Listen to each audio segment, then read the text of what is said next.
Welcome to SLTC.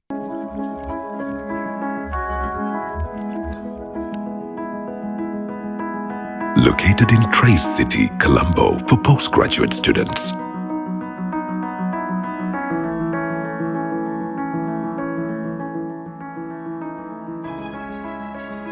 And Paducah for all other undergraduate programs. SLTC, where dreams become reality.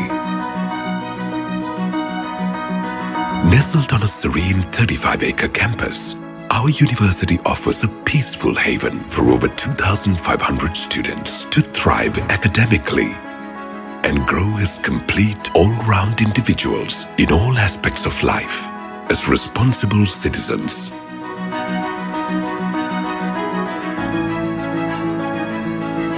Our campus is not just a place to study, but a place to live.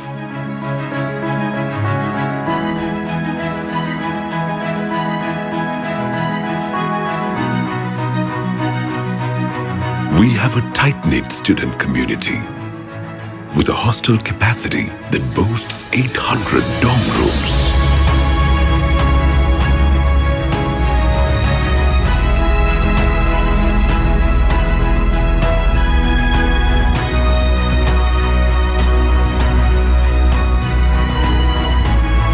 Spread out across the campus are 2 canteens which are open all through the day, all coming together to provide students a vibrant, supportive community.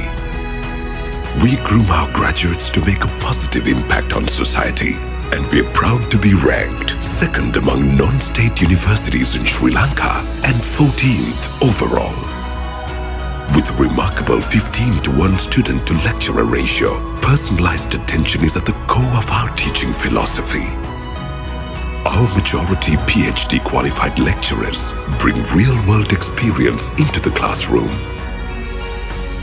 ensuring students learn not just from books, but from the wisdom of professionals. At SLTC, our commitment to excellence is evident across all our faculties.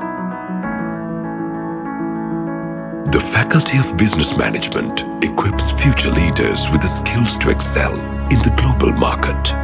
Our Faculty of Engineering fosters innovation and practical problem-solving skills, preparing students to tackle the challenges of tomorrow.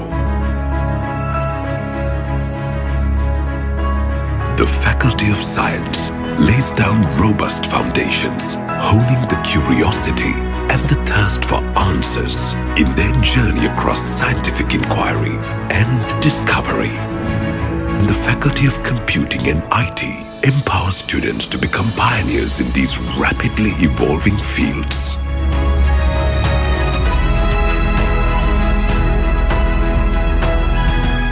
At SLTC, our dedicated Faculty of Technology is at the heart of our modern world.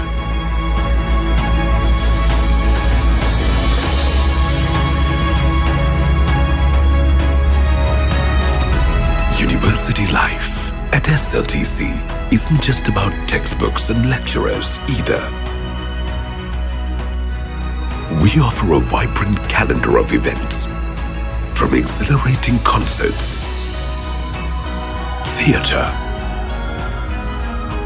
gatherings, and engaging clubs, to competitive sports activities.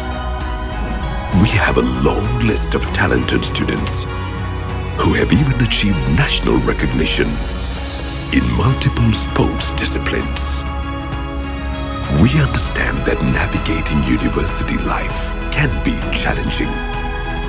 That's why our dedicated non-academic teams and supportive staff are available to assist you every step of the way. From academic advisors to career counselors, we are here to ensure your success. You want to achieve it. At SLTC, we also open doors for our students into the international market with transfer options to prestigious foreign universities, ensuring they have every opportunity to pursue their academic journey on a global scale. SLTC, join us and forge your path to a brighter future. Your journey begins here.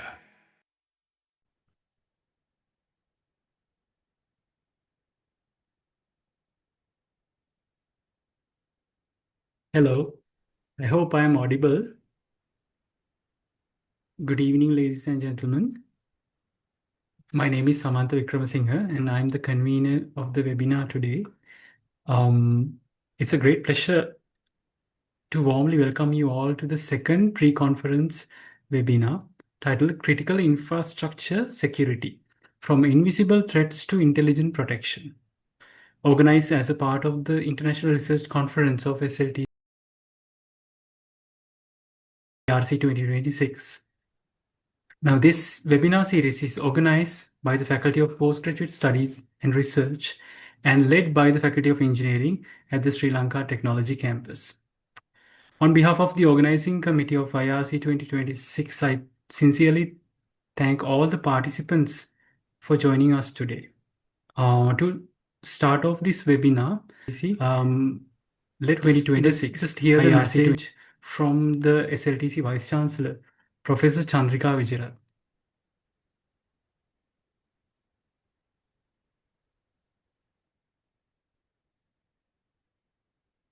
A very good evening to you all, and Ayubovan from the Sri Lanka Technology Campus, SLTC, and I am Chandrika Vijayratna, the incumbent Vice Chancellor.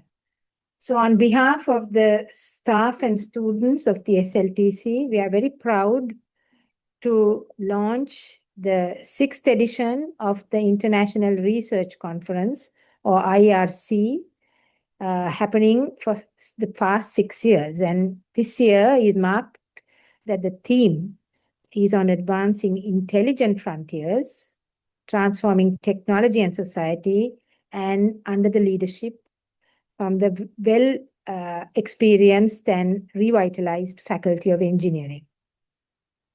So while our formal IRC is scheduled for the 18th and 19th of November 2026 at our inauguration ceremony to be conducted at the Trace Expert City in Colombo, while the technical sessions will happen in Paducah. And I'm very pleased that the organizing committee and the co-chairs would shed us important light.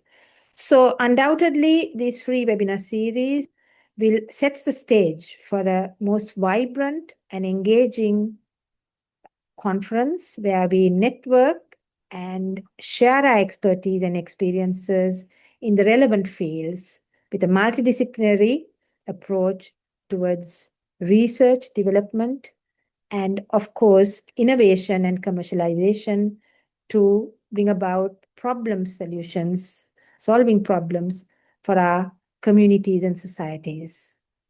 So thank you very much again, and please join us in all our subsequent webinars. And I thank the Dean of the Postgraduate and Research Faculty, Dr. Lakshita Pahalagedara, and his able team for enabling this extremely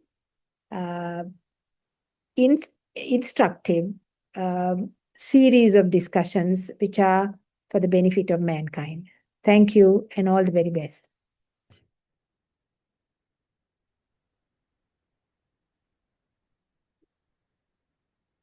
Thank you very much, madam. Now I invite Dr. Lakshita Pahalagedara, Dean, Faculty of Postgraduate Studies and Research at Sri Lanka Technology Campus, to give an overview of the IRC 2026 webinar series. Over to you, sir. Thank you very much, Samantha. Hope I'm audible. And good evening to you all. So this time we are going to have the 6th International Research Conference organized by Sri Lanka Technology Campus. And as a pre-conference webinar series, we are inviting well-known personalities with a lot of expertise in different areas of research So this time we are going to have the second webinar today. First of all, on behalf of the Faculty of Postgraduate Studies and Research, as well as on behalf of Sri Lanka Technology Campus, I would like to warmly welcome today's speaker and the conference chair, Professor Lasit Yasaketu. Welcome, Professor. And also, I would like to welcome all the participants who have joined. We have participants, around 300 participants who have joined, and it's keep on increasing, which is a good, very interesting thing, and we are very happy about that. And without taking much time, I would like to hand this over to Professor Lasit Yasaketu to conduct the webinar. Thank you very much.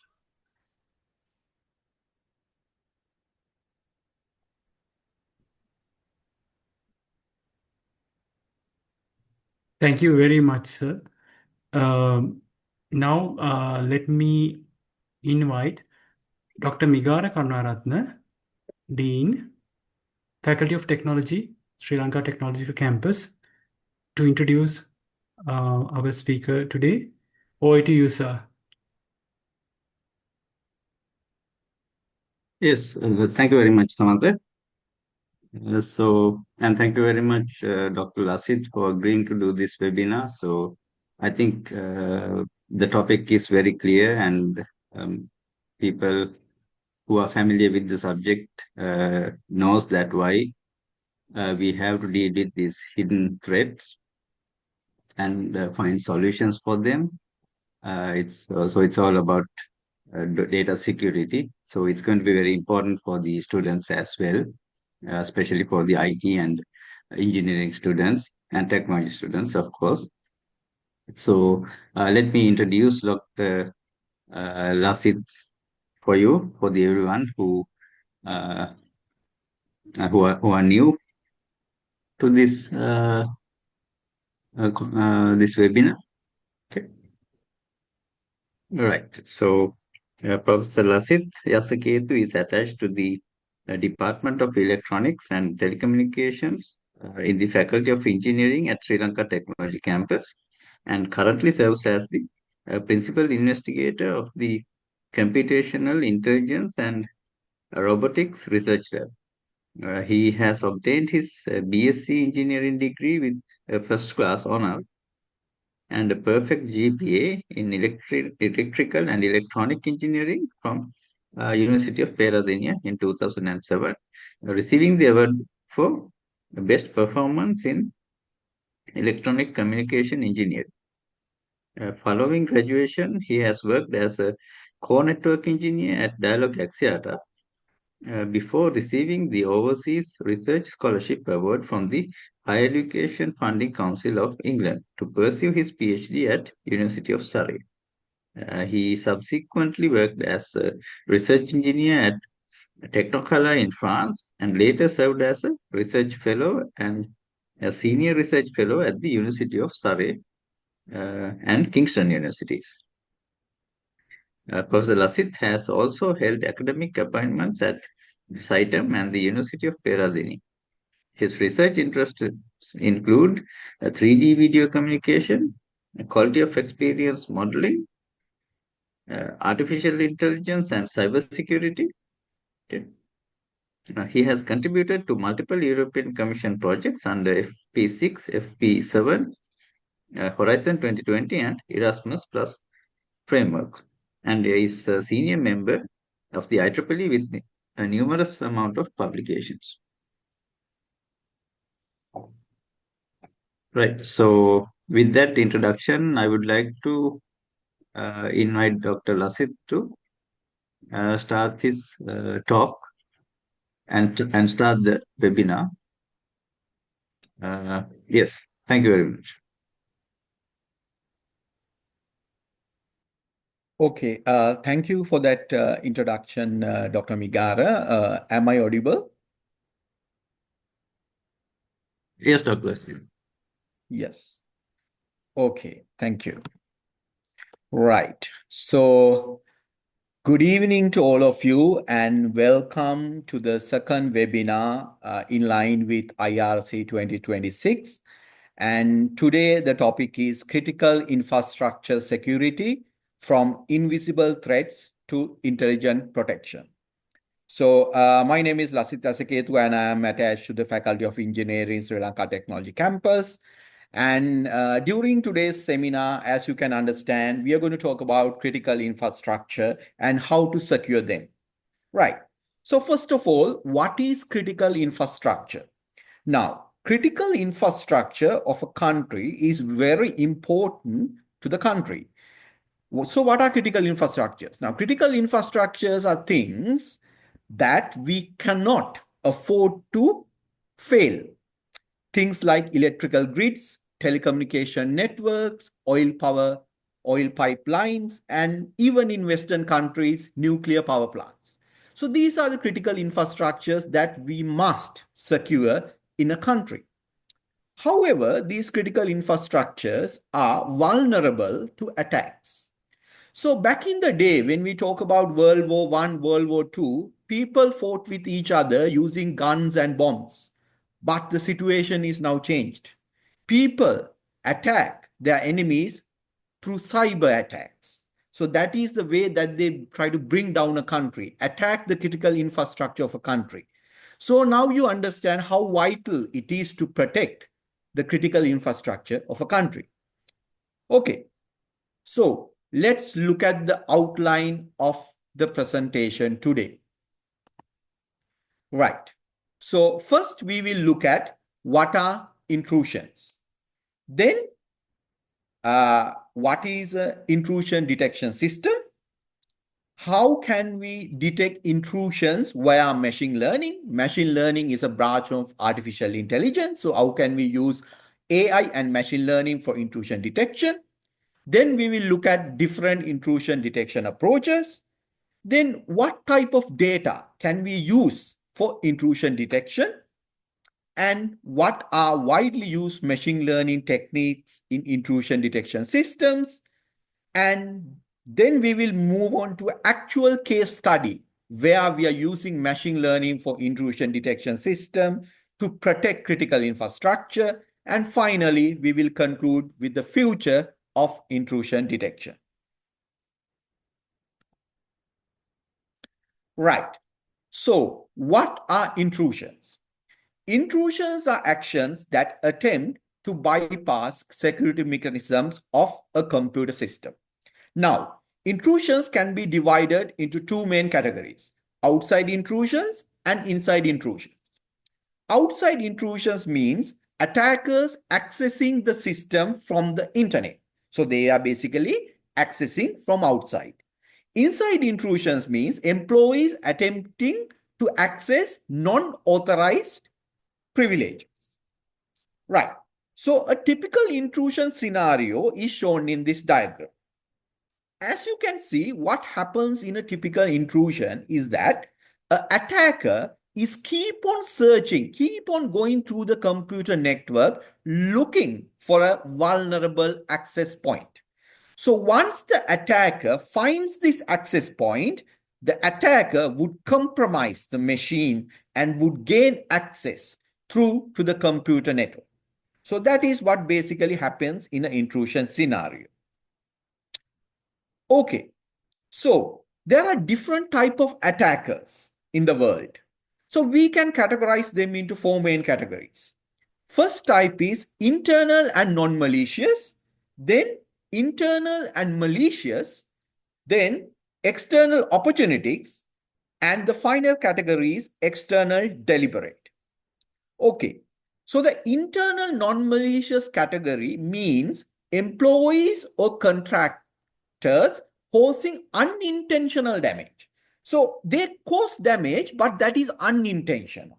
Therefore, the risk level is low. Then there is this internal malicious group of people. They are the system users with extensive internal knowledge of the system who intentionally cause damage. So they cause damage intentionally. So as a result, the risk level is high. Then there is this external opportunistic kind of people. So those are hackers seeking a challenge. So there are people who want to hack just for fun. there are these type of people, they want to hack just for fun, right? So they are external opportunistic. However, the risk level could vary from low to high depending on what they are trying to hack. Then the most dangerous type of group is the external deliberate.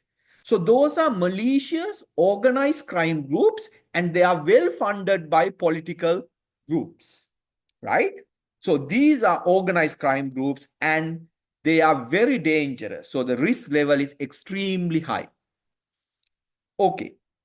So now when we take this internal malicious and external deliberate type of people, right, these groups, right, they mainly target the critical infrastructure of a country. So what are critical infrastructures? Electrical grids, telecommunication networks, nuclear power plants, oil pipelines, etc. So these are the critical infrastructure that they try to bring down. Okay, so now this critical infrastructure rely on diverse, interconnected and vulnerable information and communication technology. Now, this information communication technologies, as we call ICT, we very well know that they are vulnerable. So as a result, the attackers try to exploit these vulnerabilities. Now, this may lead to very dangerous situations, exposing the systems to attack. Okay, now there's a very famous incident called Stuckness incident. This happened in 2010, June, in Iran. So this was the first cyber attack which targeted critical infrastructure. This is a very interesting story, and I'm going to talk about that towards the end of the webinar. Right. So now we know what are intrusions. We know what type of people are trying to attack the critical infrastructure. So it is now clear to us we need intrusion detection systems to protect our critical infrastructure. So intrusion detection systems are necessary to protect the critical infrastructure. So that is very well understood. Okay. Now, what is intrusion detection? It is the process of monitoring the events in a computer system or a network and analyzing for possible threats. Simple as that. Okay, so a conventional cybersecurity system which has intrusion detection is shown in this diagram. So as you can see, right, okay. So as you can see here, we have the cybersecurity threats. So those can be virus, Trojan, worm, spam, etc. So the threats are coming into the system, and we can have an IDS or an intrusion detection system at the network level, right? So we can have a firewall, spam filter, antivirus, etc. And we may have an additional layer of protection at the host. So again, we may have a firewall, antivirus, etc. So this is a typical cybersecurity system. Okay, now most of the tasks of the traditional intrusion detection systems were performed by human analysts, or we call them security analysts. However, this task is extremely difficult and time consuming. Why? Because if you are to do this task manually, you have to go through a lot of data, right? You have to go through a lot of data and it takes a lot of time. So it is basically like mining a needle in a burning haystack. There's so much hay and there's so little time. I mean, imagine looking for a needle in a haystack. That itself is difficult. So while the right, so I was talking about this, finding a needle in a burning haystack, right? So, just imagine, okay, trying to find a needle in a burning haystack, right? So, what I want to mention was that, traditional intrusion detection systems that were previously performed by human beings was extremely difficult and time consuming. So as a result, nowadays we are looking at using machine learning, which is a branch of artificial intelligence for intrusion detection. Now, Machine learning is a branch of artificial intelligence. We will talk about it later. And it helps to develop automated systems that can learn from data and act accordingly. Right. So machine learning techniques has the capability to gather knowledge from the data and make predictions about the new data based on the knowledge acquired. So that is the beauty about machine learning. Okay. So now let's look at the relationship between AI, machine learning, and deep learning. Now, all of you know that these terms, AI, machine learning, and deep learning, are very hot topics nowadays. Okay. So what is artificial intelligence? Now, artificial intelligence is a broad field focused on creating systems that exhibit intelligent behavior. So that is the definition of artificial intelligence. And that is the big domain, right? Machine learning is a subset of that. So what is machine learning? Machine learning is a subset of AI where systems learn patterns from data rather than being explicitly programmed. So that is machine learning. So machine learning is inside AI. Now, deep learning is a subset within machine learning. Deep learning is a subset of machine learning that uses multi-layer neural networks to learn complex patterns from large amounts of data. Okay, so that is deep learning. Okay, so now you have an understanding about artificial intelligence, machine learning, and deep learning. And today during the webinar, we are going to focus about machine learning and how we can use that to protect critical infrastructure. Right. So, intrusion detection via machine learning. Okay. Now, malicious users attack the system vulnerabilities by using a sequence of events. Right. Now, these events result in characteristics that are defined by patterns of attack. Okay. Now, so these machine learning techniques analyze these events to detect patterns that would reflect possible threats. So that is how it happens. Now let's look at the sequence, how we analyze events and detect patterns to identify possible threats. Number one, so if you can go through this sequence, you will understand what would happen. Right. Okay. So number one would be events are analyzed and patterns are detected. Number two, if patterns are known, the relationship between the data elements are then identified. Now, if the relationships are known, then the context of the data elements is identified. Now, let's look at what we mean by context next. Okay, finally, number four, when the context is known, the meaning of the data is understood. The meaning means whether it's normal or abnormal behavior. So abnormal behavior is a potential attack. Okay, so what do we mean by context? Context means why certain data values appear and what situation they belong to. So for example, a login attempt at 3 a.m. could be normal if the user normally works night shifts, right? So that is understandable, right? A login attempt at 3 a.m. So that is early in the morning. But if the user is normally working during night shifts, that is normal. However, it would be suspicious if the user usually logins in only during office hours. Right? So if the user is logging only during office hours, a login attempt at 3 a.m. is obviously suspicious. Right? So that is what we mean by context. And we try to detect this through machine learning. Right. Now, not only in intrusion detection, there are other areas where we use machine learning in security.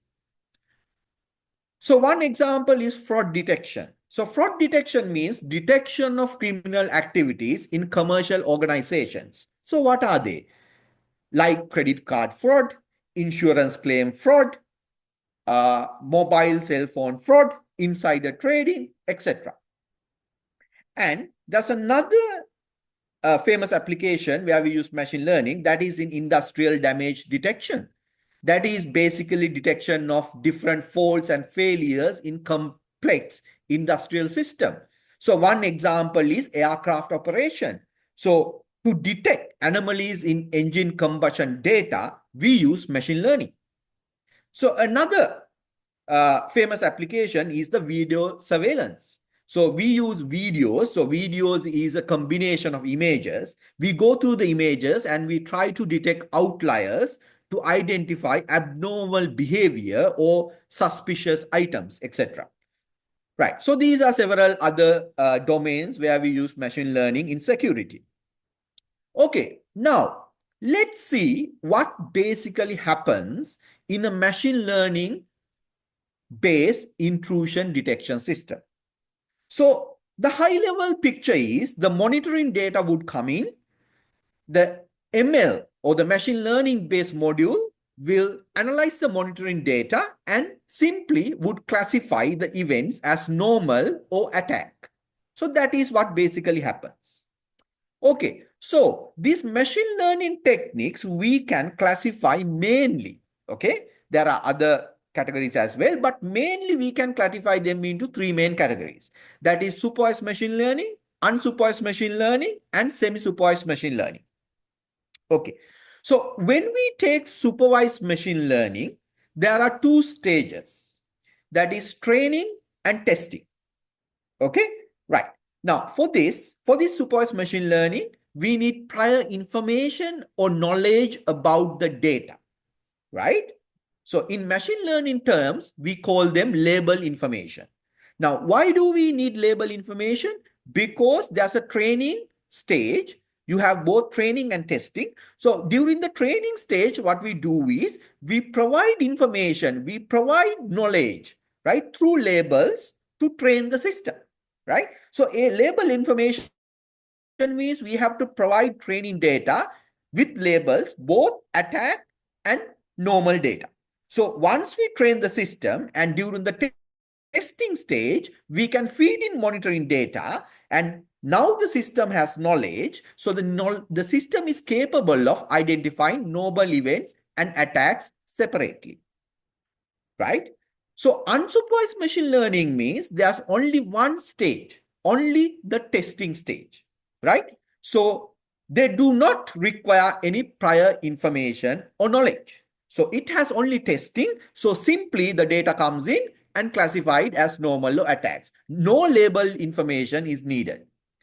So the last category is semi-supervised machine learning. So that is a category in between supervised and unsupervised machine learning. So for this intermediate stage, right, we need some prior information or knowledge. Okay. Now, there are different intrusion detection approaches available, right? So the first approach is signature detection or misuse detection, right? Okay, now in signature detection or misuse detection, what basically happens is alarms are generated when a known attack occurs. So it is very important to understand the alarms are generated when only a known attack occurs, right? So how does this happen? Now, if you look at the flow chart shown here, you see that patterns are derived from system behavior, right? And the patterns which are derived from the system are compared with the database of attack signatures. So when you compare the patterns with the database of attack signatures, if you find a similarity, you will flag them as suspicious behavior. So if you do not find a similarity, then you will keep on deriving patterns and you keep on comparing with the database. So if you find a match, then you flag it as a suspicious behavior. If not, you keep on doing it again and again and again until you find a similarity. Okay, so what do you mean by signatures here? Signatures means unique patterns and characteristics of known attacks. Right. So what is the advantage of this system? The advantage is we will have a low false alarm rate. Okay. So what is a false alarm? False alarm means you flag it as an attack, but it is not actually an attack. So you say it is an attack, but when you really analyze it, it's not an attack. So therefore, it's a false alarm, right? So the advantage here is that we have a low false alarm rate. So why do we have a low false alarm rate?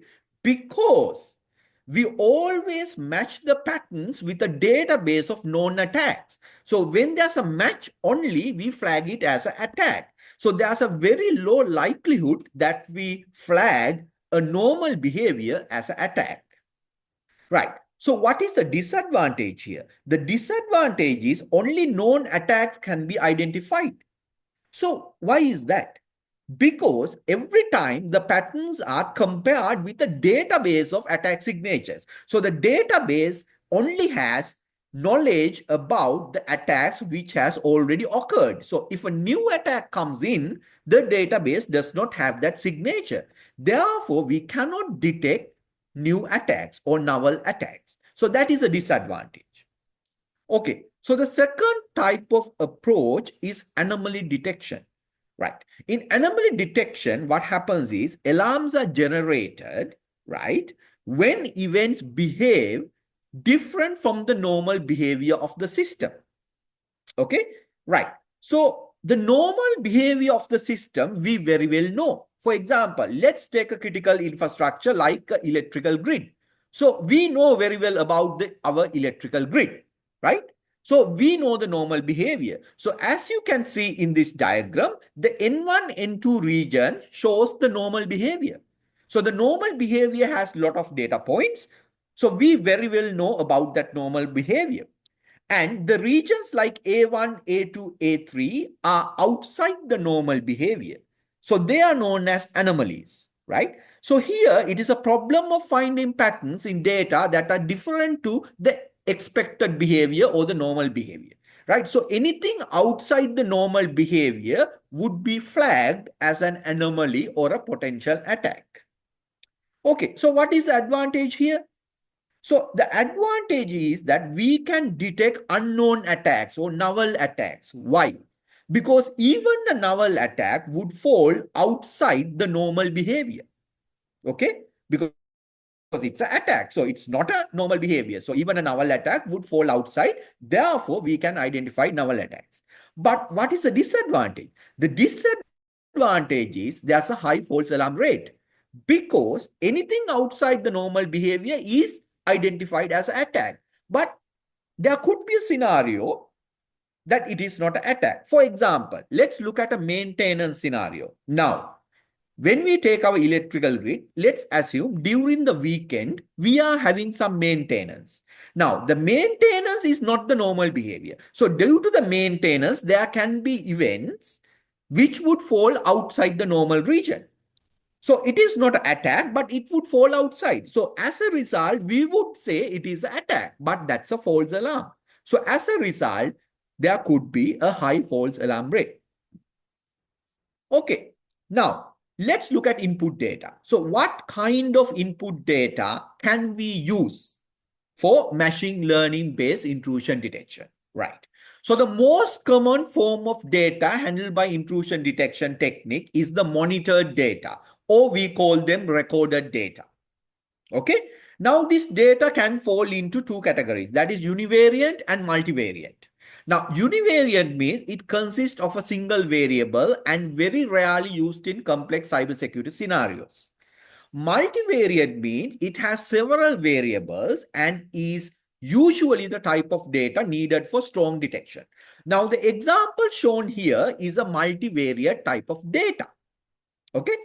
You can see the source IP, you can see the start time, you can see the destination IP, there's the destination port, there's the number of bytes, and finally the label information, that is whether it is an attack or not. Okay, so as you can see, there are several variables. So this is an example for multivariate type of input data.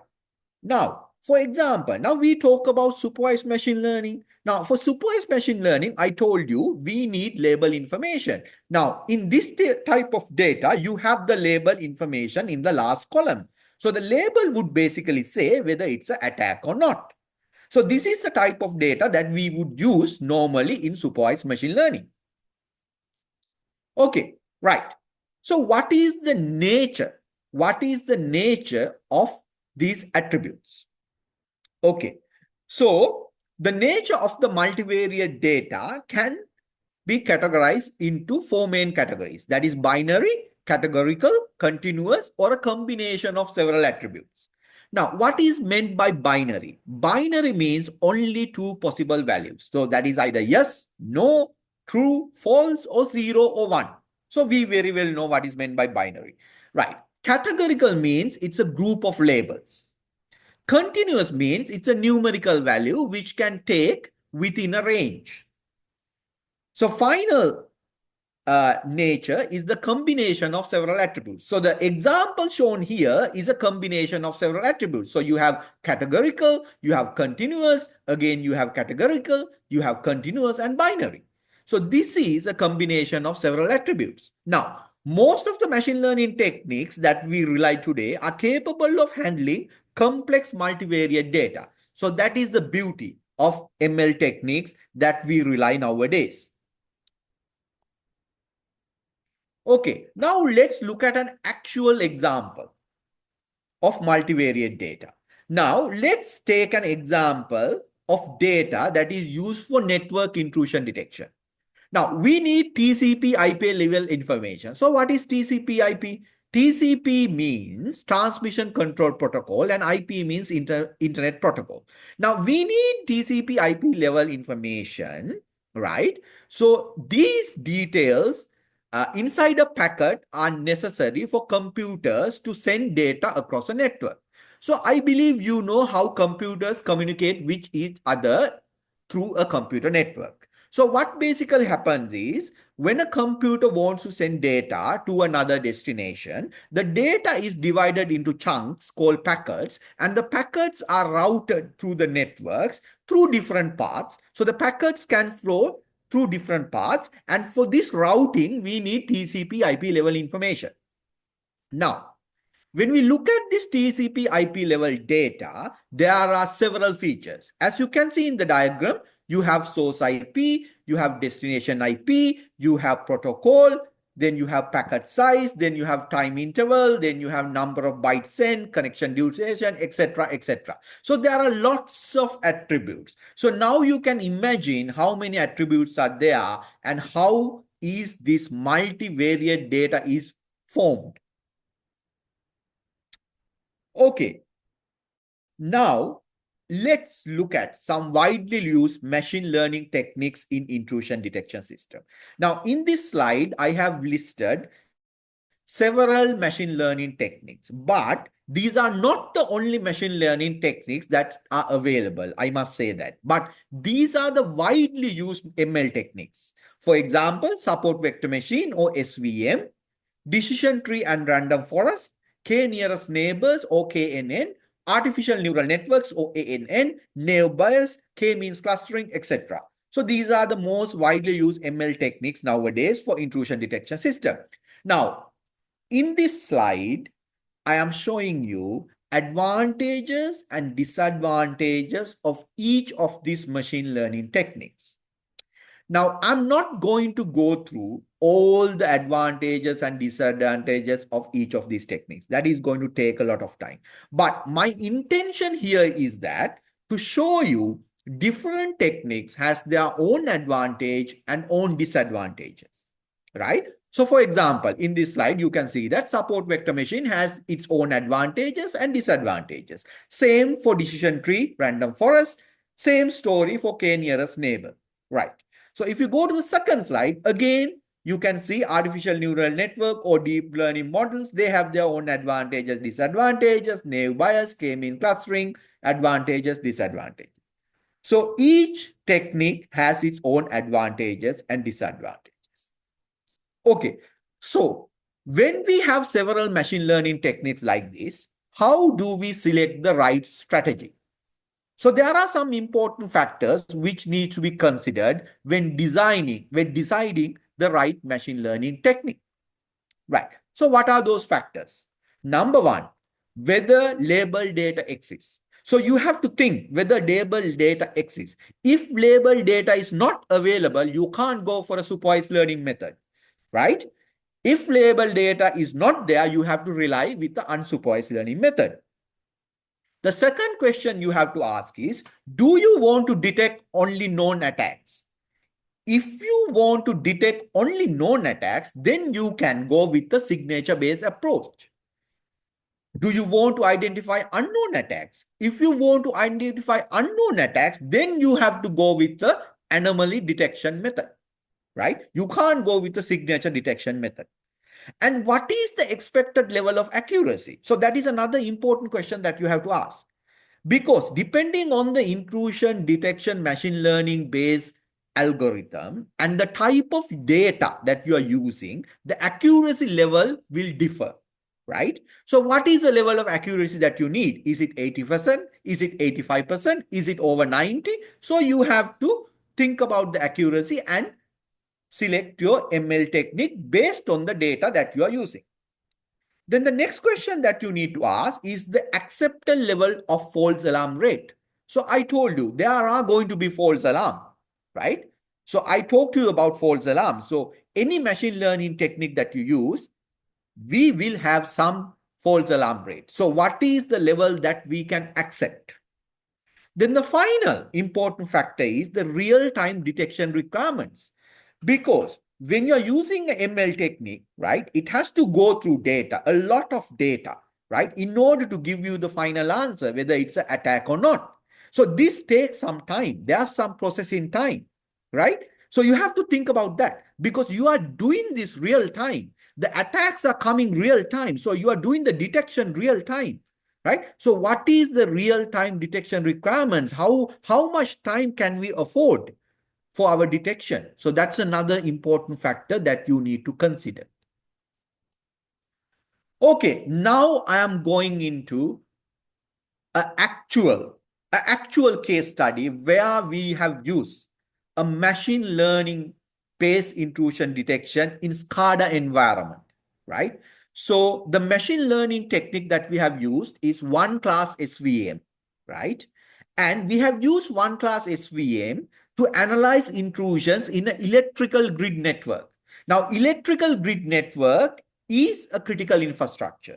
Now, for this particular study, the electrical grid network that we considered is the Israel electrical grid network. So once I was part of a European project, so in that project, we considered the electrical grid network in Israel, right? So the data that we analyze is coming from the electrical grid network of Israel.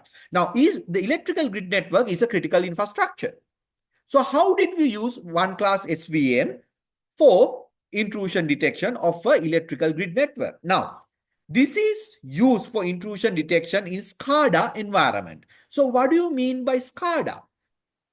SCADA means supervisory control and data acquisition. So it is a computer-based system used to monitor, control, and manage industrial processes real time. SCADA generally refers to the protocols and technologies used to remotely control industrial processes. So that is the meaning about SCADA. Right. Okay. So what is one class SVM? Now, one class SVM is a derivation of SVM. So what is SVM? SVM is support vector machine. It is a supervised learning algorithm for classifying data into two classes. So that is SVM, the simple definition. So what is the definition of one class SVM? One class support vector machine or one class SVM is an extension of SVM for the case of unlabeled data which finds a boundary to separate normal data from outliers. So how does one class SVM work? The one class SVM algorithm finds a hyperplane that encloses most of the data points with outliers lying outside. So as you can see from this diagram, now this is a very simple illustration. Now there's a lot of mathematics behind this, but I'm not going to go into that, right? Because that is going to, that is going to be really boring if I go into mathematics now. But the concept is using mathematics, using a kernel function, right? What we do is we come up with a hyperplane. Now, the hyperplane will separate the normal data and the outliers. So inside, that is on one side of the hyperplane, we will have the normal data, as you can see. And the outliers will fall on the other side of the hyperplane. But we may have false detection. That means outliers may fall inside as well, but that is wrong.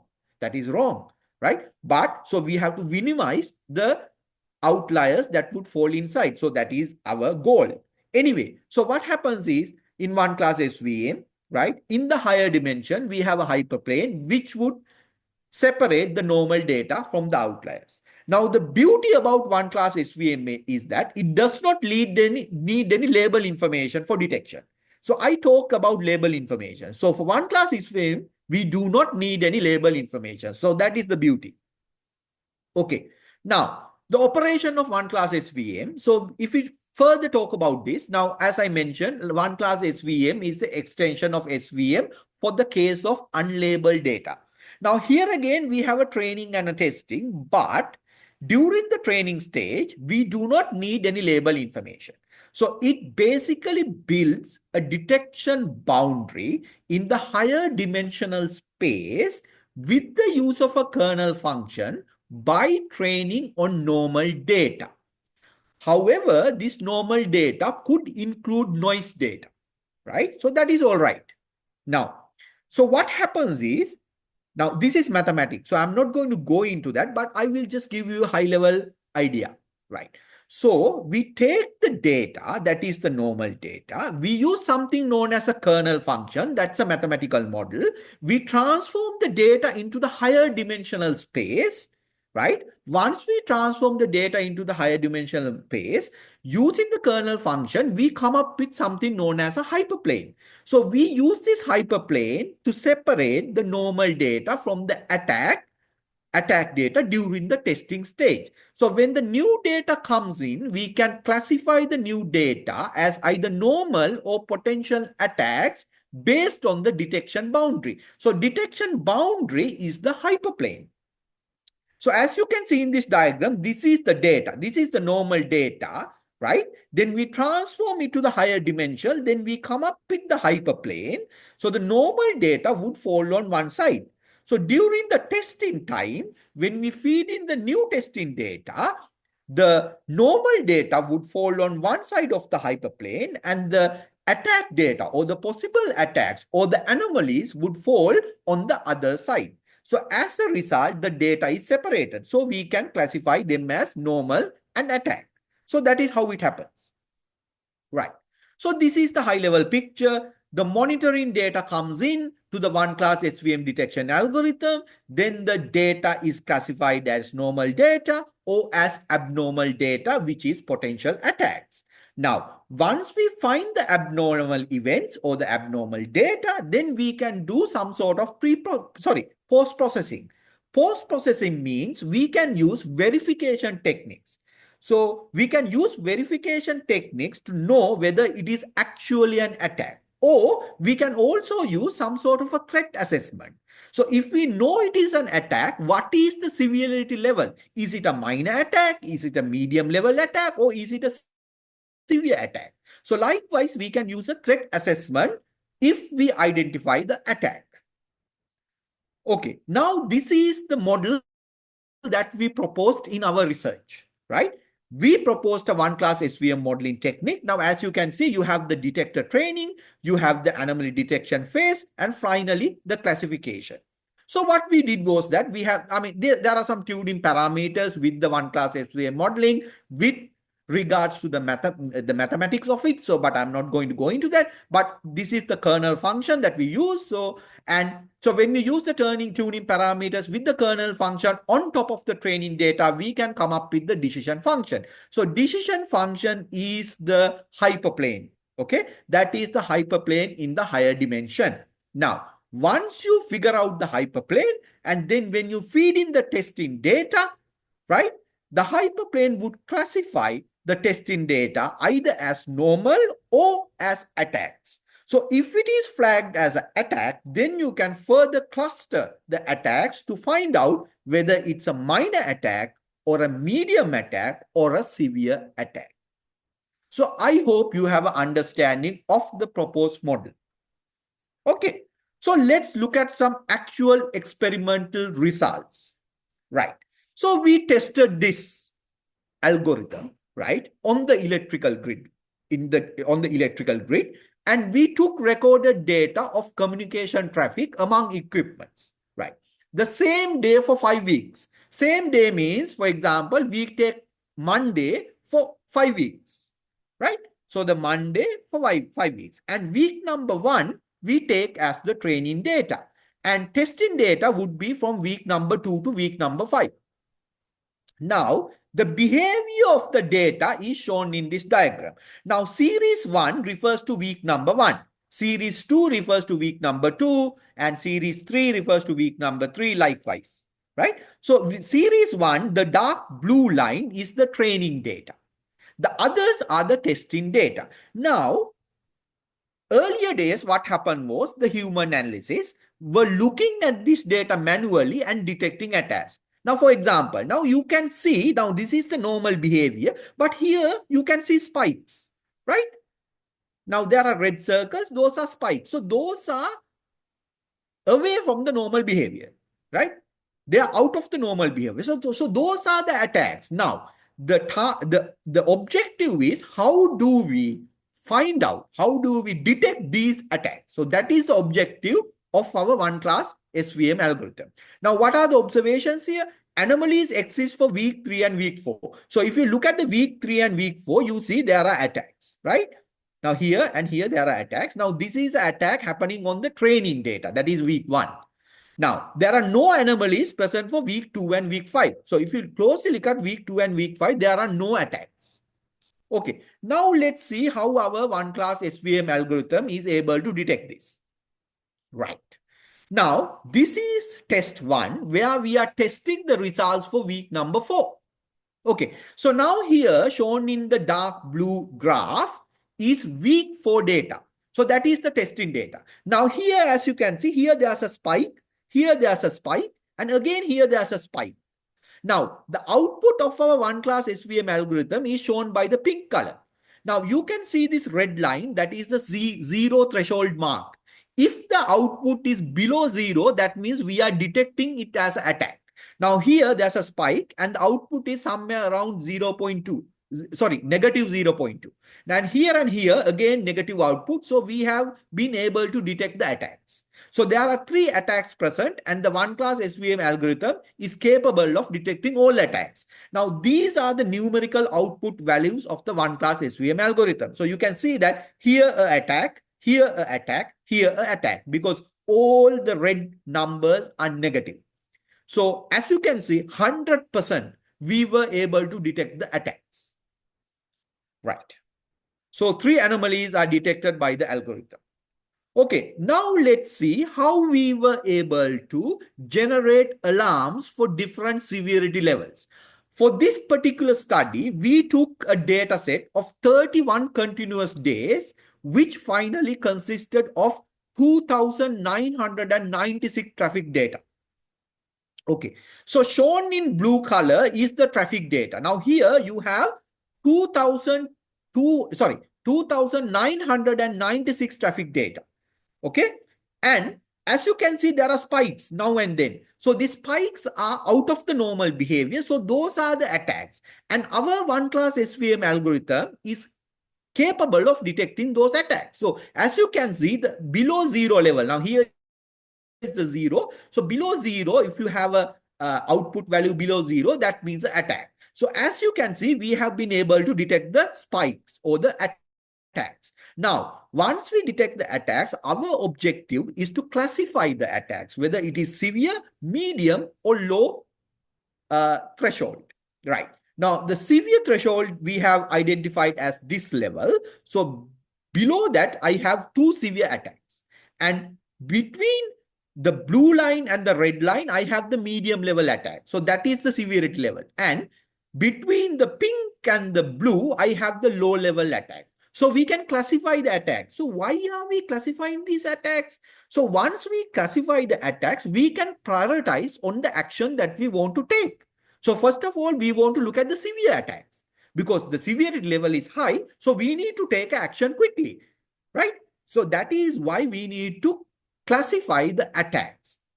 Okay. So finally, what the security analysis sees is some kind of a user interface like this, right? So back in the day, in the traditional intrusion detection system, right, they had to go manually through all the data. But now the only thing that they have to look at is an interface like this. So in this interface, below the red line, you have the major attacks.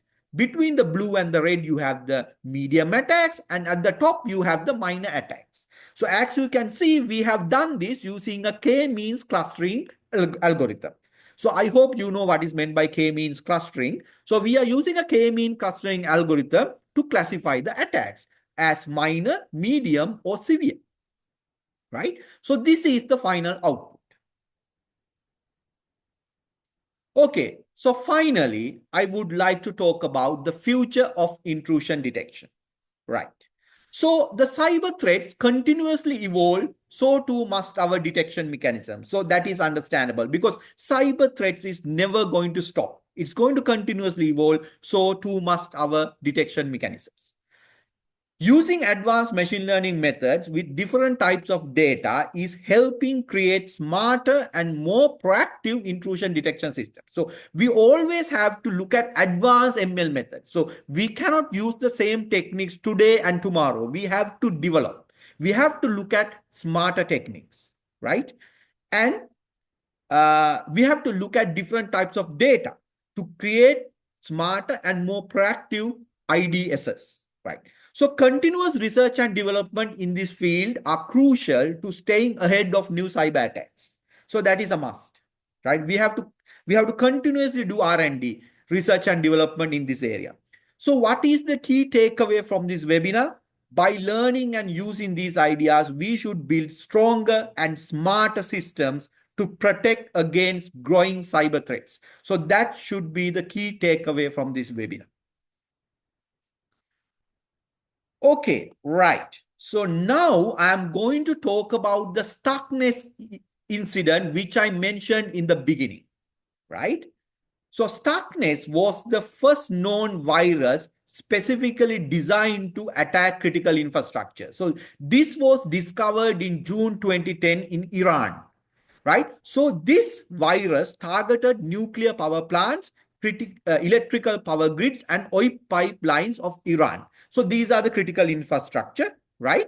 So this stuckness initially spreads via Microsoft Windows and target Siemens SCADA system equipment configured to control and monitor specific industrial processes.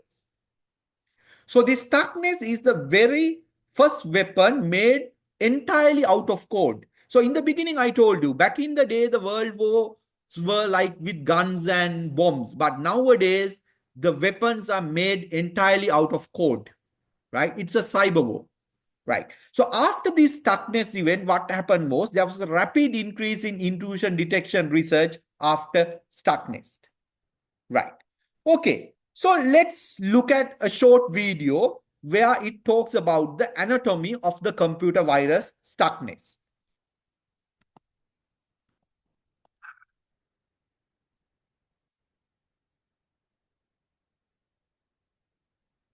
In June last year, a computer virus called Stuxnet was discovered. I hope you can hear. Databanks of power plants, traffic control systems, and factories around the world. 20 times more complex than any previous virus code, it had an array of capabilities. Among them, the ability to turn up the pressure inside nuclear reactors or switch off oil pipelines, and Stuxnet could tell the system operators everything was normal. Unlike most viruses, Stuxnet doesn't carry the usual forged security clearance that helps viruses burrow into systems. It actually had a real clearance, stolen from one of the most reputable computer technology companies in the world. It exploited security gaps that system creators are unaware of. These holes are known as 0 days, and the most successful viruses exploit them. The details of a 0 day can be sold on the black market for $100,000. Stuxnet took advantage of 20 0 days. But once it got into a system, it didn't always activate. Buried deep in the Stuxnet code was a specific target. Without that target, the virus remained dormant. What was it looking to shut down? The centrifuges that spin nuclear material at Iran's enrichment facilities. Stuxnet was a weapon, the first to be made entirely out of code.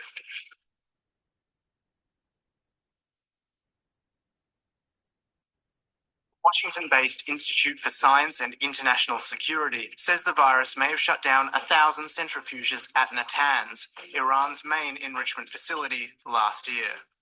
In November, the International Atomic Energy Agency, the UN's nuclear watchdog, said Iran had suspended work at its nuclear facilities without explaining why. Many observers credited Stuxnet. Last month, the Iranian government conceded the virus's infection of the Bashir nuclear facility, still under construction, meant that switching the plant on could lead to a national electricity blackout. Iran has responded to the attack with an open call for hackers to join the Iranian Revolutionary Guard and has reportedly amassed the second largest online army in the world. So who was behind Stuxnet? There's no evidence beyond rumor. Some have it that Israel is responsible because the virus code apparently contains references to the Hebrew Bible. Others believe the US was involved in the testing and development. The finger has even been pointed at Siemens mobile phone company, whose software is used by the Iranian regime. The most important question may not be who designed it, but who will redesign it. The evolution has been so fast that 9 months after its detection, the first virus that could crash power grids or destroy oil pipelines is available online for anyone to download and tinker with. You can watch people on YouTube pulling Stuxnet apart. It's an open source weapon. And there's no way of knowing who will use it or what they will use it for. Okay, so that brings us to the end of the webinar, but I just want to present you with a book that I have authored with two other researchers, friends of mine, Dr. Chaminda Hevage and Professor Dushmanda Nalin, that we have written a book about data protection, that is the wake of AI and machine learning. So in this book, we talk about how to protect data from intrusion. So if you're interested, you may have a look at this book. So here basically we look at not only machine learning as also other domains of AI. I mean, other techniques inside AI. I told you machine learning is a subset of AI. So how do we use AI and machine learning for data protection? So the link is given here, so you may have a look if you are interested. And last but not least, I want to talk a little bit about the research lab that we have at SLTC. We have a computational intelligence and robotics research lab. So in this research lab, we use widely AI techniques for different kinds of research, right? So you are welcome to have a look at our research lab. So the QR code or the URL is given here. So during your free time, have a look at what we are doing, and you are welcome to join with us for collaborations. So that's all from my end. Thank you very much for your attention. Over to you, Dr. Migara.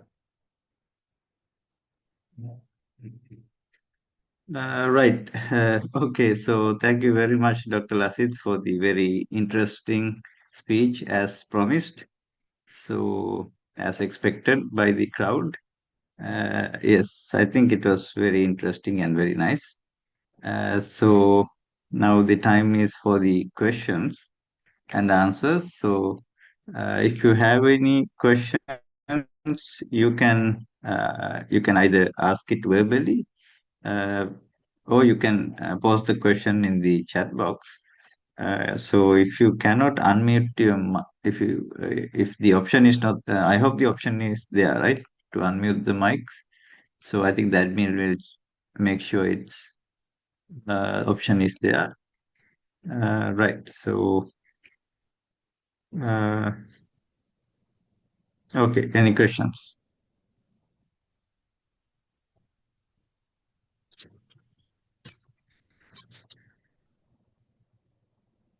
So I hope the option is there to unmute your mics. If not, either you can raise your hands up, or you can post your questions in the chat box. So, okay, so is, there's a question? So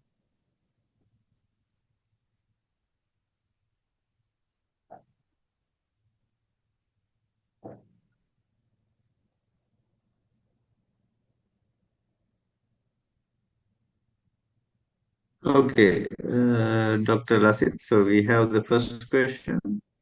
Let me post it, read it for you. So the Yeah, question Dr. is Migara, I by think that's Dr. one. Renuka actually. Could you please explain the... Yes? Sorry, there's a direct message Sorry, coming to Dr. me. Lasit, you can go ahead. Sorry, what was the Okay, then you question, can Dr. start Migara? with that. I So can't see I'm the reading Dr. question. Okay, I'll read it for you. Dr. Renuka's question is, could you please explain the level of applications in Sri Lanka? Oh, well, that's a tricky question. Well, the level of application in Sri Lanka, we are not going down to machine learning as of now. But there are some sort of signature-based intrusion detection techniques and a little bit of anomaly-based detection techniques that is happening. But we are not that advanced when it comes to the implementation of machine learning and artificial intelligence in practical scenarios, although we have the theoretical expertise in our country. So that is one limitation in Sri Lanka. But I'm very sure now we are moving ahead with these new technologies and new ICT methodologies. So we will implement them soon. But in the Europe, for example, now this is widely used, right? Even for antiviruses, for example, a simple example is an antivirus system. So they rely on back in the day they relied on signature detection mechanism. Now it is not the case. They are using advanced machine learning techniques for those. So yeah.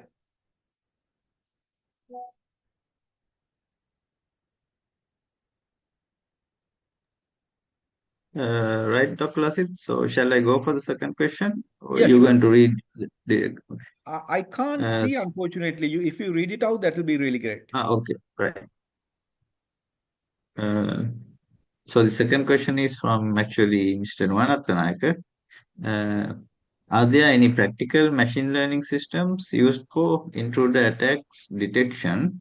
So I assume it's okay, or in research level, yeah.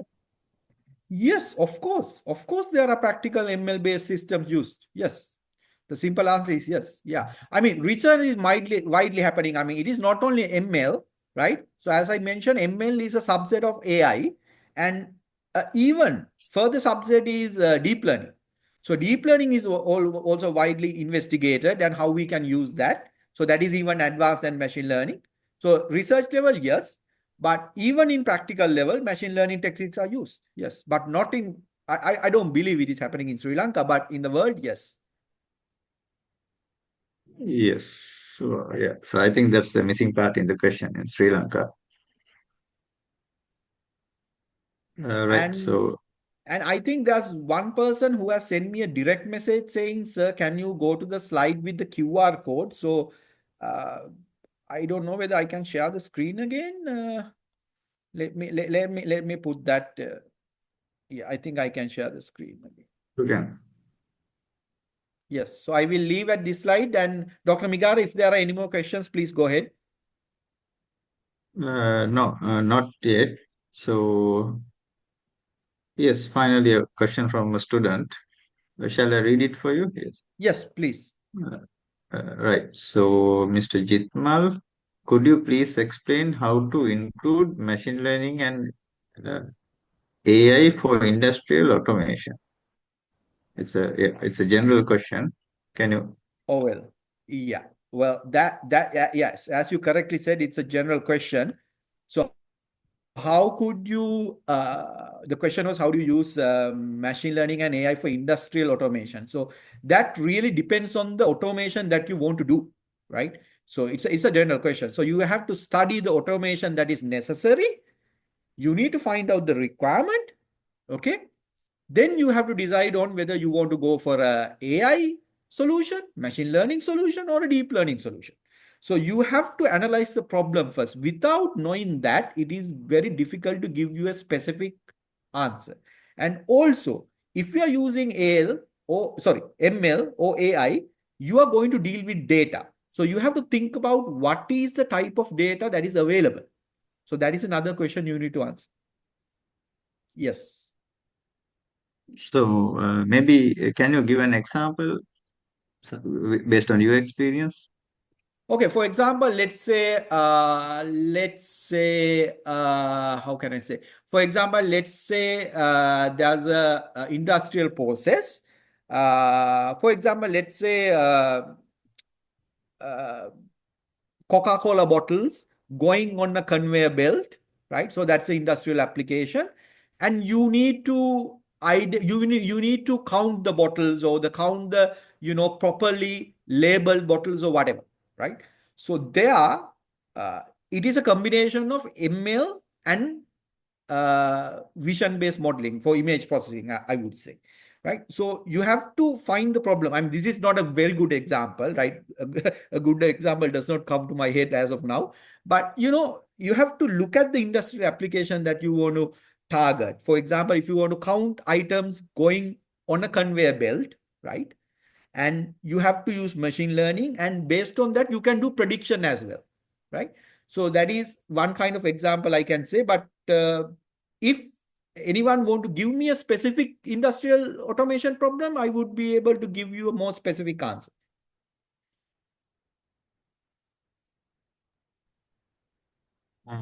Thank you, Dr. Lasit. So let me check. Okay, and thank you, Jitmal, for the. It's a very valid question. So it's very useful for the students, I think, who are planning to start their projects these days. The next question is again from Mr. Nuan Attanayake. Can machine learning improve physical security monitoring through intelligent CCTV video analytics? Of course. Of course. The simple answer is yes. Now, for CCTV, yes, we can use machine learning. Now, for example, again, it is a combination of machine learning and image processing, right? So CCTV is like you go through surveillance video to detect the abnormal behavior of people or maybe suspicious items, right? So yes, because we can feed in data, we can feed in a lot of images and train the system. So when the in that particular data, you can have abnormal behavior, you can have suspicious items. So those are the label information. So you can feed in such data and train a system. And when the new data comes in, you can classify whether there's abnormal behavior or whether there's suspicious items. So yes, ML can be used in CCTV applications. Actually, there's another part of that question, Dr. Lasit. So let me add that. What's computational intelligence and how it differ from traditional AI intelligence? AI, yes. The This is computational intelligence and artificial intelligence are kind of two different things, right? Because now artificial intelligence, as I mentioned, now computational intelligence, it can be, there are similarities, but artificial intelligence is more about dealing with data, but computational intelligence has a broader domain that. However, so it is more about other like vision-based systems and other intelligence aspects also comes in when we talk about computer intelligence. Artificial intelligence is more about dealing with data. That is of my understanding about regarding this question.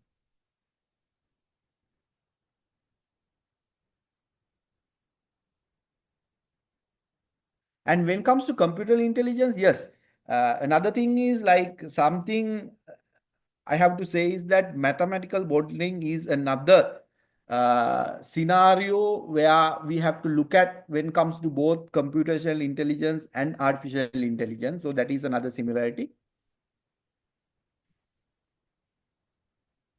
right, Dr. Lasit. Actually, we have already passed the planned time, but I think I can give one more chance for a student question if anyone has any. Since we got very few questions, only very few questions from the students. So if not, yeah, we can wrap up the session, I think. Yes, there's one more question from a student. Thank you very much. As electronic engineers, how can we directly contribute to designing secure design systems from the component level, ensuring physical security from the ground tip. Can you repeat that question again, please? Hello? Dr. Migara, can you please repeat that question?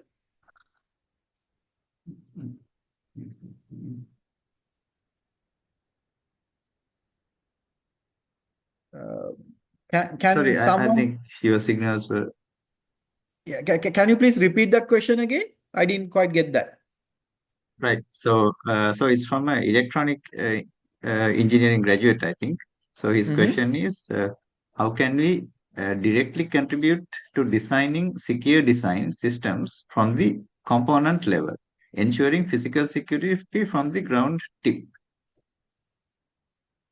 Okay, now this is little bit different to what we discussed in our seminar now. Sorry, in our webinar. Now, we discuss about machine learning, but this is from component level. So then it is an electronic design, right? So then you have to look at the embedded system, and this is a broad. I can't give you a specific answer for say like. For example, this is from from scratch, from component level. How are you going to do a secure design, right? So this has to start with electronics. And first of all, what is the application that you're looking at? What is the problem that you're trying to solve? So that should be understood first. And what is the electronics that is suitable to solve that problem? Then that should be analyzed, and how we're going to implement it. And on top of the hardware, are you going to use software like a machine learning algorithm or an AI algorithm? So that is the next thing that you have to look at. So this is from ground up, as you said, right? So from component level, hardware and software. So that should be the approach that you should take. Right. Thank you, Dr. Lasit. One more question from, right, it's from another, again from an engineering student. It seems like how do automation engineers program a single assembly line to switch quickly between different product models without manual retooling? Can you please repeat the question again? I didn't get that. Right. So,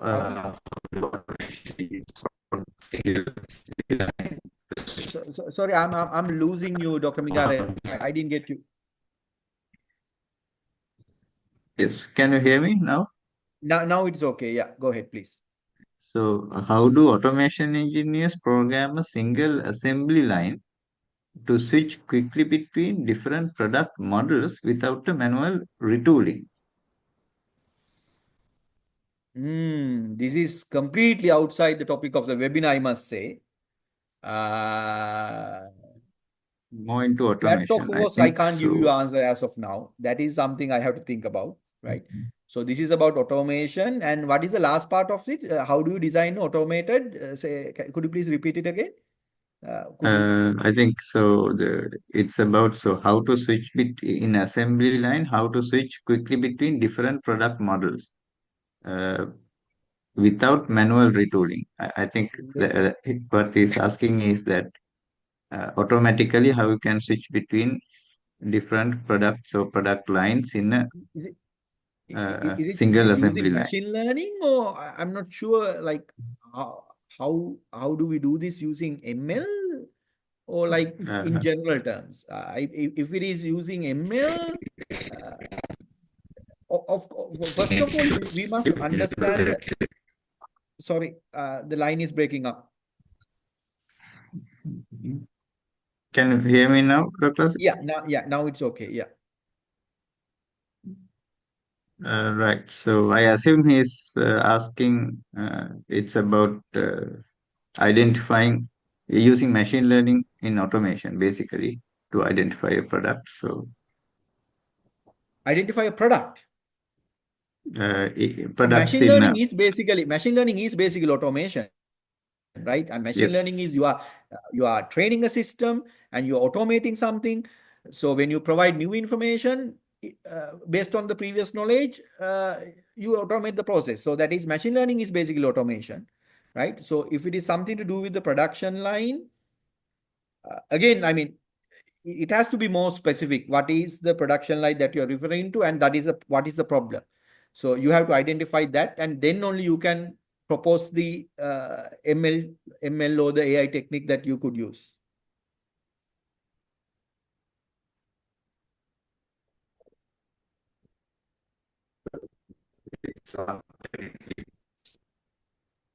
Sorry, Dr. Migare, again the line is breaking up.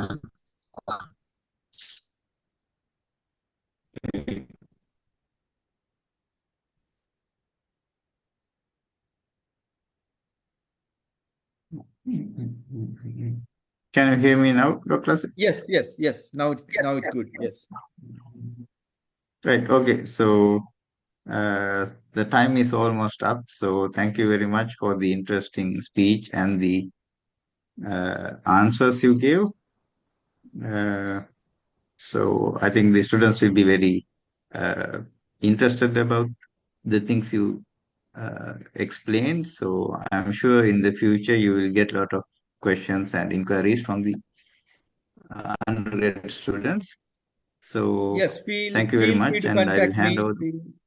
Sorry. Yeah, Yes. feel free to contact me. My email address is here. So please feel free to contact me, and I will try to support with whatever the research that you may be interested in from the best of my ability. Thank you very much for participating in this webinar. Yes, thank you very much, Dr. Lasith. So, Samantha, I think I'll hand the mic over to you.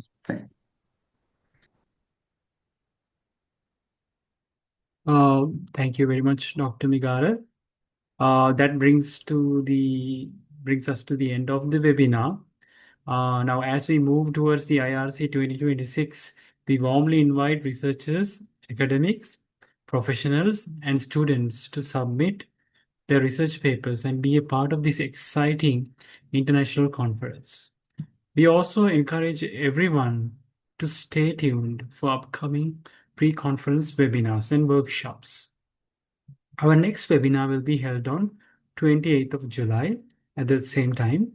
Our speaker is Dr. Lakshmanan Manikandan, and he's from the Agency of Science, Technology and Research in Singapore. And thank you once again for participating, and we look forward to meeting you all at the next IRC 2026 event. Please leave some feedback for us, and have a very pleasant evening. Thank you.